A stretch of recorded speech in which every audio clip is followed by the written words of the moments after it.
untold story. Well, for those who are thinking that I'm going to make some very big expose or revealing some big secrets, well, I will tell you that you will then be for some disappointment, because this is not a story which has entirely been untold. But I would say this is a story which is relatively less known.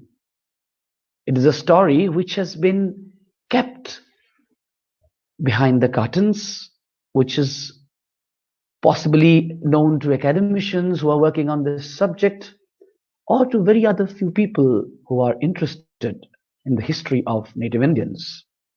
But otherwise, the story is not much in the public domain. Hence, using this word untold story. Well, when we use this word untold, it is very interesting to understand that there is always a reason why these things remain untold. Sometimes because the people who witness this, the incidents are actually not there to tell this. And also probably because there is someone who doesn't want you to know the story. Well, we have several instances from our Bharat only. We all know stories about the Mughals. We all know, we have crammed their names and we know a lot about them. But I'll be least surprised if many of us in Bharat would not even know the valor and the pride of the courage of their local kings. Even leave aside the local kings, we many a times are totally unaware of the emperors. So there is always a reason behind why some stories are told, some stories are untold, or some stories are not told because you don't want others to listen to them.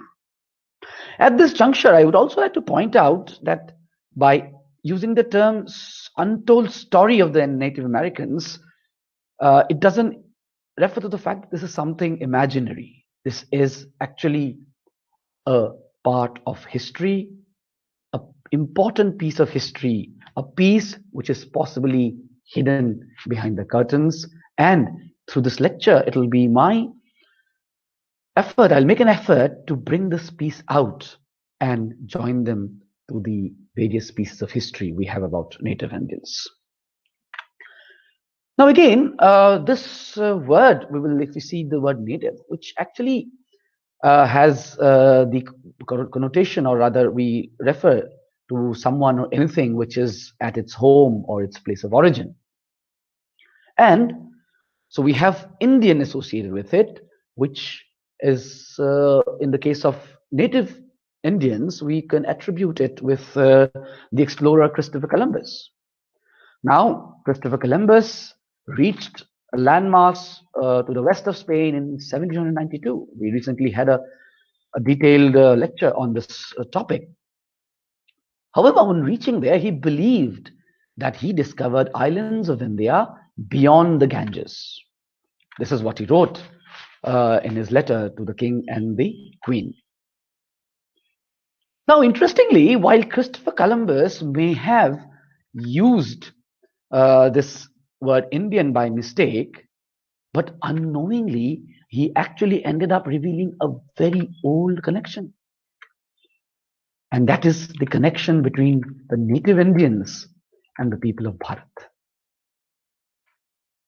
Well, if we go and see the recent data that we have, or the work that has been done, there are evidences to suggest that the native Indians have actually migrated from Asia. We can say it is from the land which we know as Bharat, moved north, and then they crossed the Bering Sea via a land bridge. And when did this take place? This took place possibly 15,000 to 20,000 years ago. And then traveling this entire distance, they reached in what we call as the present day America. So there is a connection. There is a distinct connection between Bharatavarsha and the native Indians, which Christopher Columbus did not think at the time when he referred to those lands. However, Professor Kuldeep Chand Agnihotri lightly calls them the lost children of Bharat. I, along with many other persons, have a strong belief and we are convinced that there is a civilizational connection between us, the people of Bharatavarsha, and the native Indians. I shall put forward my arguments in support of the statement while we discuss the phrase American parks. Now, while using this word native Indians reveal or rather establish this civilizational bond, the popularly words, if you look in the internet or will find, is Native Americans, American Indians. I personally feel that there is the use of the word American to describe the community of Native Indians is a little bit problematic, because when we associate America to these groups of people, we ignore that they reached there much, much before even the term America was coined. America, as we know, is named after Amerigo Vespucci, the Italian explorer who set forth and then the concept that possibly Christopher Columbus, the land to which Christopher Columbus sailed in 1492 was part of a separate continent. And subsequently, we know in 1507, it was Martin Welsmuller who was actually the first to depict this continent in the name of America, which is the Latinized version of Amerigo. So it was very recent. If you look at the historical time, if we see someone reaching those places 15,000, 16,000 years ago, and we are talking about 16th century now. So this is something which ignores the tradition, the history, and the culture of people who have reached those lands much, much, much earlier before their lands were invaded upon. Now, another thing is important because the obliteration has not only about the people, but when we are obliterating people, we try to obliterate what did they carry with them. So once now also we have evidence to establish that they have reached these lands way back. Now, if we see what did they carry with them? Again, here I'm not talking about the material possessions, but the values, the civilizational values that they carried with them while they made this journey. And while we explore this value, again, we find deep connections with Bharat. Keeping in view the time allotted for this lecture, I shall briefly describe the views which has been revealed to us through the various texts of the native Indians and their views, particularly with respect to nature, because we are dealing with that topic today. Now, if we read their texts, their literature, the words of their old people, we find one thing which is consistent. And I would like to summarize those couple of points. The belief that nature is something which you are a part of. There is no separation. It is not me and you. It is not them and us. It is oneness. So the nature is conceived as someone which is just a part. There is no distinction. There is an element of spirituality for individuals, for animals, for plants, for the forces of nature. And they are revered, they are sacred. They are worshipped. And towards nature, there is a sense of respect and humility.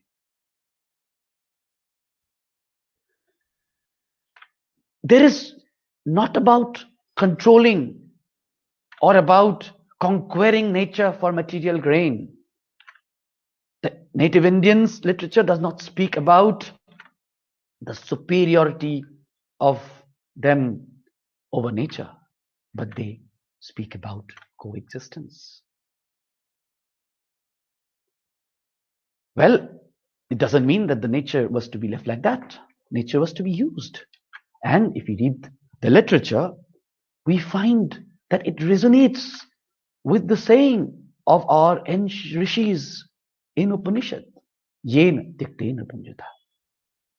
Well, centuries and centuries before this, our rishis propounded this idea much before West could even think of what is now the big thing that we call sustainability.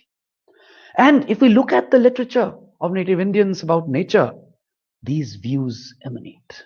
It resonates. The words, everything resonates. Here again, I'd like to quote one of the authors, Scott Momaday. He says, "You say that I use the land," and I reply, yes. Yes, it is true, but it is not the first truth. The first truth is that I love the land. I see that it is beautiful. I delight in it. I am alive in it. So, one of the famous writers who has written about native Indians, so that comes out. So we get a sense of living together, of coexistence. And this is in total difference with the views of the West, where we get a strong idea of dominance, a dominance of nature, of superiority of human beings. Well, what best but the words of Sioux Indian chief Sitting Bull at the Powder River Council of 1877 could describe them. I'm quoting him again because I find that my words could not be more powerful than what he spoke. He says, "Behold, my friends, spring has come. The earth has gladly received the embraces of the sun, and we shall soon see the results of their love. Every seed is awakened and all animal life. It is through this mysterious power that we too have our being. When we therefore yield to our neighbors, even to our animal neighbors, the same right as ourselves to inhabit this vast land." Powerful words indeed. And we all know, if we all try to just think, where do we find a similarity? And we would easily find out that are these not the words of Ayam Nijah Paroveti Garana Laguchetasam Udara Charitanam Tu Vasudhaiva Kutumbakam? Of the entire creation being a family. So this is the thought which I was connecting as the civilizational connect, of considering the Vasudha as a kutumba, as a family, of no distinction between the wild bison and the other animals and the plants roaming in the vast lands before the Westerners arrived. There was a commonness. They were all members of the family, sharing together the resources that Mother Nature has given to them. And this is resonated again and again. However, with the event of the Westerners into this land, the whole idea shook. Creators of American parks totally ignored this worldview. And here I would like to tell you, what is it that these parks, what is about these parks that we are not told? We are told in a way that we know very little, and the other part of the history is behind the curtains. Well, the idea of the national parks of America, which starting from America, spread across the world, were built on the idea of fortress conservation. on the Western premise that humans and animals cannot coexist. This is obviously in line with the Western view that there is a distinction, there's a divide between the humans and environment. They say man and environment, and we say the man is environment, the environment is man. So unlike the view of Bharat and that of the native Indians, there is no commonness. They are distinct entities, and with one entity of human having the right or the superiority to control the other. Now, the views of the native Indians were in totally opposite to that of the people who came to invade their lands. And the person who came from the West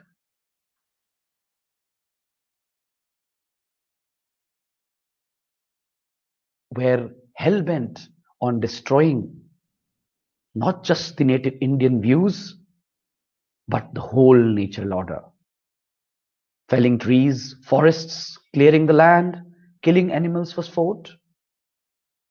And as they looted the resources, they plundered the resources, conflict emerged, and the centuries of peaceful coexistence was shattered.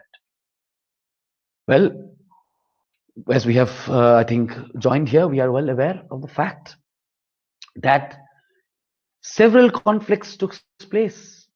There are several wars, history is recorded. The Black Hawk War of 32, the war between the armies, the Seminole War. So these wars lasted all and all.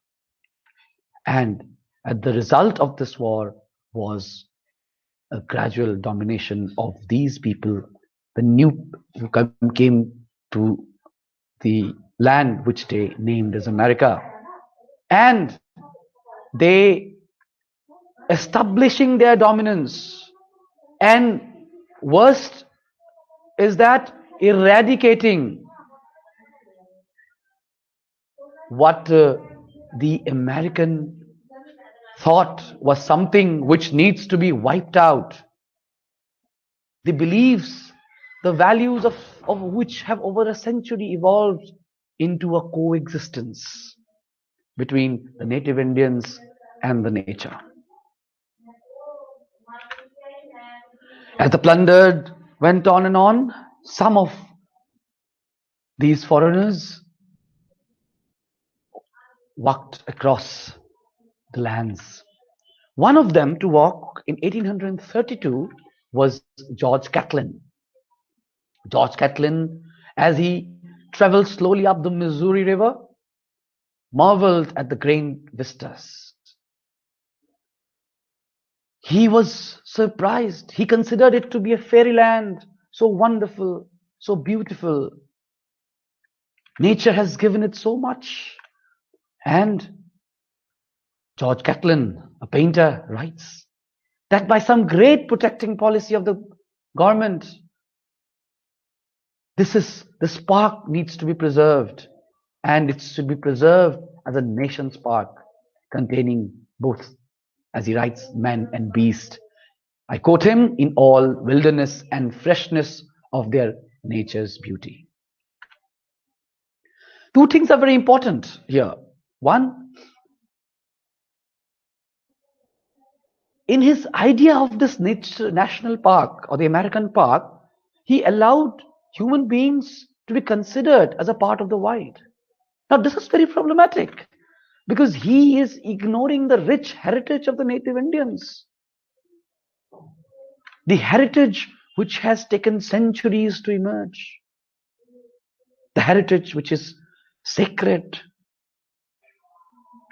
And further, as this idea of a national park takes shapes, it merges with the fascination of the foreigners with the idea of creating a wilderness which is devoid of human beings.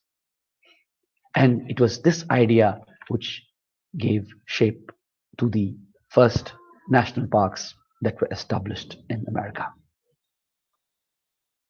In 1864, the federal government of America first moved to protect a grand landscape, and it granted Yosemite Valley to the state of California to be held for public use, resort, and recreation.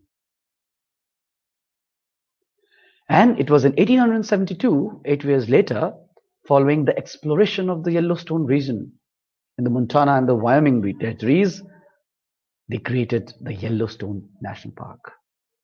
And again, it is written that it will be a public park for pleasure, ground for the benefit and enjoyment of the people. So, when the tourists come to these parks, they see the geysers, the canyons, the waterfall, the trees, the forests. However, what remains hidden from them is the story of the creation of this park. And in this lecture, in the concluding part, I will take up the story of the Yellowstone National Park. Because the creation of this park is not just the creation of a space of wilderness, but it is also the story or the history of eviction of the people who invaded there. Not just people, but it is also the obliteration of their culture. It is the total eraser, an attempt, I would say, to erase a heritage which has been built over centuries. Yellowstone National Park is possibly known to most. It comes as a question in general knowledge. It is asked, what do we know about the Crow people, the Shoshone and the Bannock in the Yellowstone? For that matter, the Yosemite Indian in the Yosemite Valley? No, because this is what is the untold story, or you'd say the part of history which is behind the curtains. Because the establishment of Yellowstone National Park and the subsequent national parks is actually also the story of eviction, forceful rather I would say eviction of these native Indians and obliteration, attempt to obliterate their culture. Because this whole fascination with the idea of wilderness in terms of animals and trees led advocates of preservation to see these native Indians as inherently incapable of living in what you say together with the natural world. There could not be no harmony. There could be no harmony because what the foreigners' idea was that there could be no harmony. So they thought that only way was to remove them. And I would like to use this phrase, these native Indians became intruders in their own land. I would like to read, I know I'm running out of time, but then I would like to read the annual report of the Commissioner of Indian Affairs in 1894. The report states, disarmed, tormented and forced to march at gunpoint since early dawn, the Bannock grew weary and afraid for their lives when the night began to fall. As they were approaching a thick stand of timber, Constable Manning ordered his deputies to load their weapons. The women and children who made up the rear of the procession saw this and cried out in fear, which caused the 9 Bannock men in front to bolt for the woods. The posse immediately opened fire, and an old man was shot in the back 4 times and killed. Another was injured, and 2 children were lost. The rest hid among the trees until the following morning, and with the help of other Bannock they encountered on the way returned to Fort Hall, angry and frightened over the loss of their property and loved ones. This, the story I was telling, was hidden. We find several such instances where army was brought in, where they were fired and forcefully moved to areas where they thought would be away from these lands. And these lands would then be opened to the tourists to enjoy without the interference of human beings. And here, the human beings we are referring to are those who have for centuries lived there, who have shaped these lands, who have nourished these lands. So I see the clock ticking, and to end, again, I would like to quote a very one powerful speech of 1854 of Seattle. I'm quoting this because it highlights the distinction and the pain of the native Indians when they were forcefully affected. The chief says, "To us, the ashes of our ancestors are sacred, and the resting place is hallowed ground. You wander far from the graves of your ancestors, and seemingly without regret. Your religion was written upon tablets of stone by iron finger of your God, so that you could not forget. The red man could never comprehend or remember it.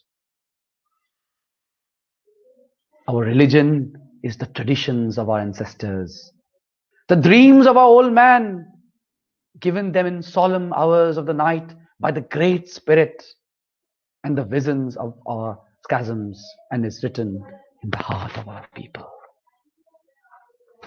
Touching words indeed. So this is what is the untold story of native Indians during the establishment of the national parks. And with the permission of the coordinator, I would just like to end it with two lines, again taking from the Black Elk Speak, one of the very famous texts we read. "Once we were happy in our own country, and we were seldom hungry, for then the two-legged and the four-legged lived together like relatives. And there was plenty for them and for us. But the Wasisus came, and they have made little islands for us, and other little islands for the four-legged. And always these islands are becoming smaller. For around them surges the gnawing flood of the Wasisu, and it is dirty with lies and greed. Does it not resonate with our values of Yena Tiktena Bunjita?" So, with these words, I would like to put a full stop to my lecture today. I hope I could make you just give a glimpse of the piece of history which is hidden from all of us. I hope that I will get further opportunities to come to this platform and share other pieces of history of native Indians and the formation of these American parks. I sincerely believe that Sanatan Dharma has its own way of connecting its children, and I am sure that this center will play a pivotal role in bringing close together two groups who share the civilizational connection. To end this, I would again express my dhanyavad to Professor Kuldeep Chand Agnihotri ji, our Honorable Vice Chancellor sir, for his efforts, the Director and Convener of the Study of Tribal Literature for America of this university, Dr. N.R. Gopal ji, and Dr. Vijay Kumar Agnihotri ji, Director of Center for Indigenous American Studies, Pennsylvania, USA. Namaste to everyone. Sarve Bhavantu Sukhinah.